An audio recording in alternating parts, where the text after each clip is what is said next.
दोस्तों, इतना तो सभी जानते हैं कि हिंदू धर्म में महिलाओं को बहुत उच्च दर्जा प्राप्त है।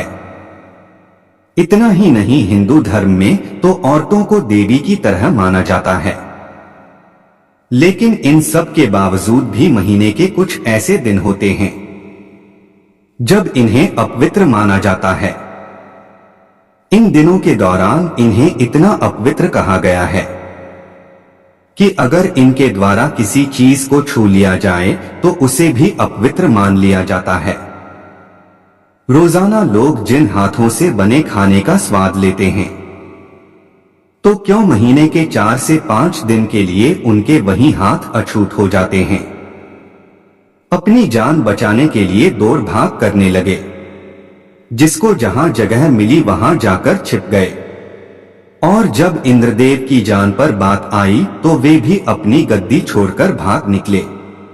अपनी जान बचाते हुए इंद्रदेव सृष्टि के रचनाकार ब्रह्मा जी के पास पहुंचे और ब्रह्मा जी से मदद मांगने लगे। इंद्रदेव की ये हालत देखकर ब्रह्मदेव ने एक सुझाव दिया। उन्होंने कहा, हे इंद्रदेव, अगर तुम अपनी जान बचानी है और गद्दी असुरों के हाथ से छुड़ानी है तो तुम्हें एक ब्रह्मज्ञानी की सेवा करनी होगी। अगर तुमने अपनी सेवा से उन्हें खुश कर दिया तो तुम्हें स्वर्गलोक वापस मिल जाएगा। फिर क्या था, इंद्रदेव को न चाहते हुए भी एक ब्रह्मज्ञानी की सेवा में तत्पर हो गए। लेकिन इंद्रदेव इस बात से अनजान थे कि जिसकी वे सेवा कर रहे थे वह ब्रह्मज्ञानी असुरों के कुल से था।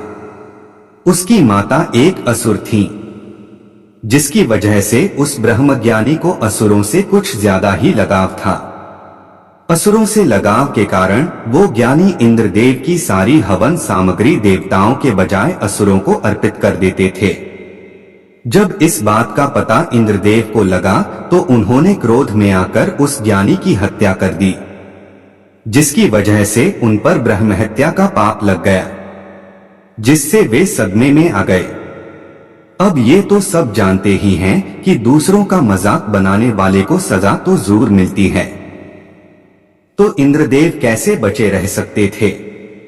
देवलोक तो पहले से ही असुरों के हाथ में था, जान भी बीच अधर में थी, उसके ऊपर ब्रह्महत्या का पाप। इतना सब कुछ एक साथ हो गया कि इंद्रदेव कुछ समझ ही नहीं पा रहे थे कि वे क्या करें। तब वे भगवान विष्णु की शरण में। तो भगवान विष्णु ने उन्हें सुझाव देते हुए कहा कि हे देवराज, इसके लिए आपको पेड़, भूमि, जल और स्त्री में अपना थोड़ा थोड़ा पाप बांटना होगा। साथ में सभी को एक एक वरदान भी देना होगा।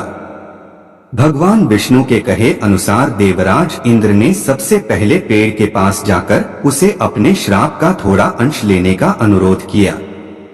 तब पेड़ में इंद्रदेव के पाप का 1/4 हिस्सा ले लिया, जिसके बदले में इंद्रदेव ने पेड़ को वरदान दिया कि मरने के बाद स्वयं ही पेड़ अपने आप को जीवित कर सकता है। इसके बाद इंद्र के अनुरोध पर जल ने पाप का कुछ हिस्सा ले लिया। बदले में इंद्रदेव ने वरदान के रूप में उसे अन्य वस्तुओं को पवित्र करने की शक्ति प्रदान की। इसी वजह से हिंदू धर्म में जल को पवित्र मानते हुए पूजा पाठ में इस्तेमाल किया जाता है। इसी तरह भूमि ने भी इंद्रदेव के पाप का कुछ अंश स्वीकार कर लिया, जिसके बदले में इंद्रदेव ने भूमि को वरदान दिया कि उस पर आई चोटें अपने आप भर जाएगी। और आखिर में इंद्रदेव एक स्त्री के पास गए और उनसे पाप का अंश लेने का अनुरोध किया, जिसके बाद स्त्री ने इंद्रदेव के पाप का बचा सारा अंश अपने ऊपर ले लिया। जिसके बाद ही महिलाओं को हर महीने मासिक धर्म की पीड़ा सहनी पड़ती है। लेकिन इसके बदले में इंद्रदेव ने महिलाओं को वरदान दिया कि महिलाएं पुरुषों की अपेक्षा काम का आनंद ज्यादा ले पाएगी।